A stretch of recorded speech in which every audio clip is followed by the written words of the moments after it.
Hi, my name's Zena and we are at the Wilderness Festival. I'm Joelle and we're both spoken word artists and poets. We're invited along here by Apples and Snakes Poetry Organisation, a really great organisation that support artists to come to things like this, festivals like this. Do gigs across the country, and why we're really excited about this one is we get to do like a proper set, each of us, plus we get to introduce some new voices, some really strong voices that are just coming through on the scene at the moment. I realised that his still eyes were being swallowed by the cloudy sky. I could see that he was trying to still rise. I got into it actually by doing stage management and lighting. I was interested in backstage theatre, and so it was a young black writers group who called the Rhythm Writers, and they were doing their first show. So I went along to help them do their stage management and their theatre, their lighting and their sound. And then I started attending their writers group, and it went from there. It just went on from there basically, going to open mics, cultural festivals, cultural events, and then the next thing I knew, I wasn't backstage anymore.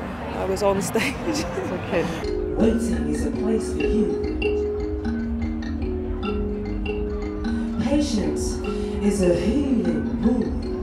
Silent in the corner of your mind, waiting to remind you, yes you, of how you are divine. I got through it through music, so I came up through the sort of late 80s and 90s in punk bands and things like that, and I just kind of ran out of music and carried on speaking.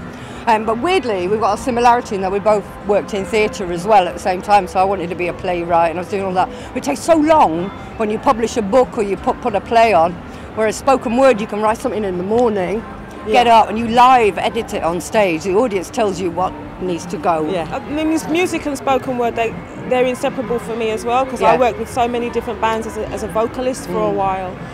So I was doing like spoken word and music separately, but one day I just like put the two together, and that was it. You find your truth within it. Yeah. It's all about honesty and truth. And a huge part of it, having come from theatre and all the other kind of art forms, for me, the real attraction of spoken word is its potential for change in people's lives.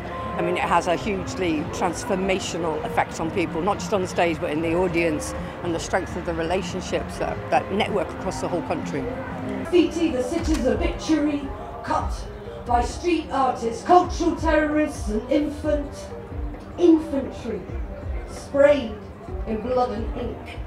I'm going to do Last Poet Standing, which is a piece that I wrote like 4 years ago, and Zena's smiling because literally I've had to perform it about 8 times a day since. But the reason I'm doing it is it's just been added to the curriculum, so it means that I'm doing it a lot more.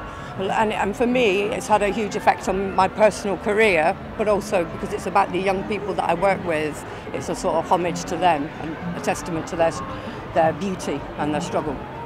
I'm going to do a piece called, from a monologue that I've got called The Fury Project, which is looking at anger, particularly when it's racialised and genderised. So what happens when a young woman gets angry, how is her anger perceived? And then what happens when you're a young black woman and your anger, how is your anger perceived, especially with that whole kind of stupid stereotype of the angry black woman. So I guess I wrote that piece based off of the fact that I needed to have a better relationship with my anger in the world, and there's a lot of reasons for why I might feel angry or oppressed or subjugated in a particular way. So it was a way for me, spoken word has been a way for me to exercise, I mean literally like exercise my voice as a woman and a woman of colour, and just like what it was like for me growing up.